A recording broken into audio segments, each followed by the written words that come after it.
নিয়তি এমনই, বাংলাদেশ যখন নিজেদের ১০০তম টেস্ট খেলেছে সে ম্যাচে মাহমুদুল্লাহ রিয়াদকে নিয়ে টানা হ্যাচড়া চলেছে, ম্যাচটাই খেলতে পারেননি। ঠিক ১১ মাস পর সেই শ্রীলঙ্কার সাথে ম্যাচে মাহমুদুল্লাহ রিয়াদ বাংলাদেশ দলের কাপ্তানির দায়িত্বে। ৭ বছর পর টেস্ট অধিনায়কত্ব পেয়েও মাঠে নামা হচ্ছে না ইনজুর্ড সাকিবের।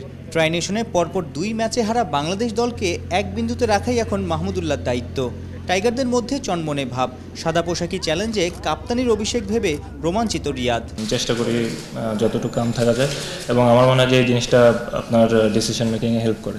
তো আর যেটা সবসময়ই চেষ্টা থাকবে যে সব ধরনের প্লেয়ারদের ইন্সপায়ার করা, এবং চেষ্টা করবো যেন পারফরমেন্স দিয়ে আমি ইন্সপায়ার করতে পারি সবাইকে।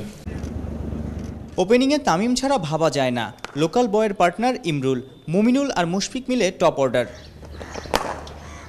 রিয়াদ, মোসাদ্দেক আর লিটন। ওয়ানডের মতো টেস্টেও বড় পরীক্ষা দিতে হবে মিডল অর্ডারদের। প্রশ্ন হলো, স্কোয়াডের ৬ স্পিনার থেকে কজনের কপাল খুলছে? মিরাজ থাকছে, রাজ্জাক, তাইজুল আর নাইমের মধ্যে একজন নাকি দুজন? স্বাগতিকদের এক পেসার নিয়ে খেলার গুঞ্জনও আছে চট্টলায়। সাকিবের অনুপস্থিতি, বাট আমাদের তারপরও যে টিম ব্যালেন্সটা আছে, স্পিনার এবং পেস বোলাররা এবং যে কোয়ালিটি ব্যাটসম্যান আছে আমাদের, hopefully we can turn things around. One day trophy জিতে ফুল চার্জে লঙ্কান ক্রিকেটাররা। টেস্ট সিরিজে ওদের স্কোয়াডে পরিবর্তন হাফ ডজন। অভিজ্ঞ হেরাতের ফেরাটা আরও বেশি চাঙ্গা করছে হাথুরুদের। Been a really good series against India apart from the second game. গেল মাসে ভারতের সাথে টেস্ট সিরিজ ভালো গেছে। এখানে ওয়ানডেতে ছেলেরা আত্মবিশ্বাস পেয়েছে। হেরাত, দিলুরান, করুণা আশায় আমাদের স্কোয়াড অনেক শক্ত। আশা করি প্রতিপক্ষকে কঠিন চ্যালেঞ্জ দিতে পারবো। We are going to play one at a time. Injury ২ নিয়মিত অধিনায়ক সাকিব আর ম্যাথিউসকে ছিটকে দিয়েছে এই ম্যাচে। চান্ডিকে হাথুরু সিংয়ে দল পাল্টানোর পর বিসিবি প্রধান যে দুজনকে হেড কোচের ভূমিকা পালন করার দায়িত্ব দিয়েছেন, সেই সাকিব, মাশরাফি নেই টেস্ট সিরিজে। কোচহীন বাংলাদেশ, চান্ডিকার মাস্টার প্ল্যান সামলানোর চ্যালেঞ্জ তো থাকছেই টাইগারদের। সাইফুল রূপক, ৭১, চট্টগ্রাম। স্পিন স্বর্গ হতে যাচ্ছে চট্টগ্রামে জহুর আহমেদ চৌধুরী স্টেডিয়ামের উইকেট। শ্রীলঙ্কা আর বাংলাদেশের প্রথম টেস্টে পিচ টার্ন পাবে স্পিনাররা। ইঙ্গিত মিলল মাহমুদুল্লাহ আর হাতুরু সিং এর কথাতেই। উইকেটের আদ্যপ্রান্ত চট্টগ্রাম থেকে জানাচ্ছেন সাইফুল রূপক।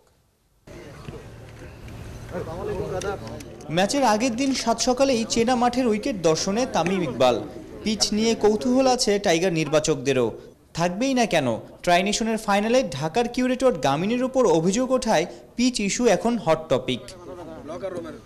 চট্টলার কিউরেটর জাহিদ রেজা বাবুর কাছে পিচের চরিত্র বুঝে নেওয়ায় তৎপর মুশফিক, রিয়াদ। এই ম্যাচের জন্য ২টা উইকেট প্রস্তুত করেছেন গ্রাউন্ডসম্যানরা। হালকা ঘাস থাকলেও পেসারদের নাকি মিলবে কম ফায়দা। স্পিনাররা তুলতে পারেন ব্যাটসম্যানদের নাভিশ্বাস। মধ্য মাঠে উইকেট পরখ করেছেন অতিথিরাও। কাপ্তান আর ম্যানেজারের চেয়ে হাথুরু যেন বেশি কনসার্ন ২২ গজ নিয়ে।